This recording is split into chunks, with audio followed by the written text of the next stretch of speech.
అస్సలాము అలైకుం వరహ్మతుల్లాహి వబరకాతుహు ఔజు బిల్లాహి మినష్ షైతానిర్ రజీం బిస్మిల్లాహిర్ రహ్మానిర్ రహీం. ప్రవక్త ముహమ్మద్ సల్లల్లాహు అలైహి వసల్లం గారితో కొంతమంది సహబాలు ఒకసారి ప్రయాణం చేశారు.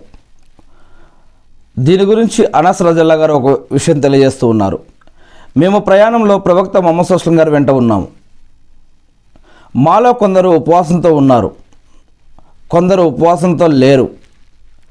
మేము వేసవి కాలంలో ఒకచోట దిగాము. ఉపవాసంతో ఉన్నవారు బలహీనత వల్ల మేను వాల్చారు, అంటే రెస్ట్ తీసుకోవడానికి కొంచెం కూర్చోవటమో పడుకోవడానికో మొత్తానికి తీసుకున్నారు. ఉపవాసం లేని వారు నిలబడి ఉన్నారు. టెంట్ వేసి గుర్రాలకు నీళ్లు తాగిపించారు.